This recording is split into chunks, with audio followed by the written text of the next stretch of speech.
یو ښځې ما ته ټلیفون وکړو، زه په لوی غم اخته یم. ښځې راته ټلیفون وکړو چې ته دې ښځو نه څه غواړې چې دې ښځو پسې شوې؟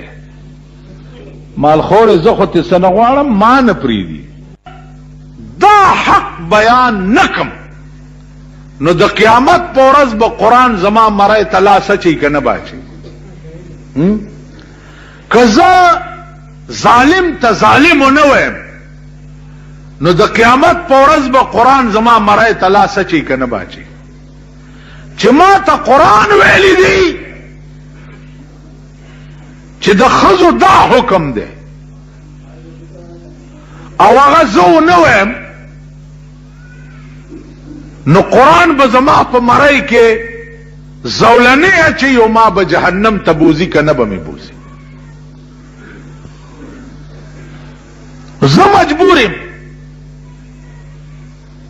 نو ما ته وایي چې تاسو سړي که هر څه کوئ خیر دی، خو که ښځه هسې لږه بازار ته راووته نو په تاسو باندې تندر را پرېوځي. مال رښتیا دی خدای په مونږ تندر راوغورځوي چې زمونږ تاسو ښځې یې. هغه سړی دی خدای د آسماني تندر شکار کی چې د کم سړي ښځه په کوڅو کې بربنډه ګرځي. امین کوي خدای هم سټې وباسي. د آسماني تندر شکار شي. دا خو د قرآن خبره. بیا په داسې شرمېدلي ملک کې اوسېږي. یو اډیننس یې کړی دی قصاص او دیت، کچاچ او دیت. په هغې اوس ملیان راولي په ټي وي باندې په قصاص او دیت تبصرې کوي. ملیان په ټي وي راځي قصاص دسې دی او دیت دچې دی او کچاچ دچې دی او دیت کچاچ او دیت خوله دې د مرګ په ناره ټپه شه. کچاچ او دیت څنګه دی؟ خوله کې د دانه وخېږه، دې کې د وینا څه ضرورت دی؟ کلیر کټ آرډر دی، د قرآن حکم دی. په دې کې د ملا د تبصرې ضرورت څه دی؟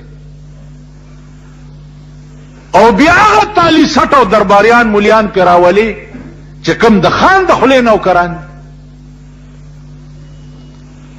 که دې ټي وي والاو کې دا ایمانی نو ما دې پې راولي په دې ټي وي که نه ځه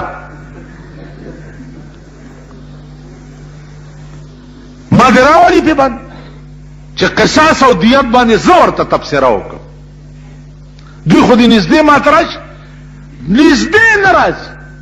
یو ځل را پسې راغلي ویل مولانا صاحب یو تقریر مال زه چې څه وایم ما به وایم، دې له مې پرېږدئ.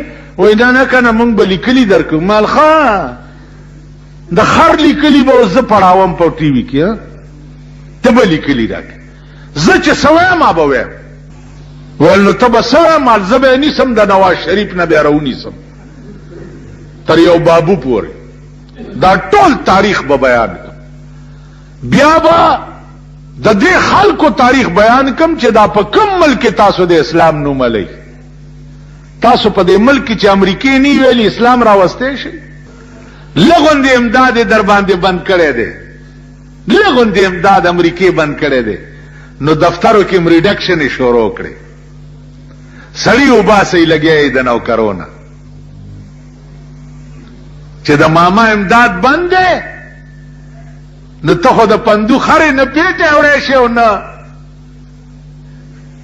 قلبه کولی شي. نو بیا ریډکشن یې په دفترو کې شروع کړي دي چې هله سړي وباسئ امریکې امداد بند کړی. بیا ته د هغه ملک کلاو مخالفت ولې کوي؟ کوم ملک چې نن امریکې ته پیزوان اچولی دی. عزیزانو دا په کلاو غوږونو واورئ، په کلاو غوږونو.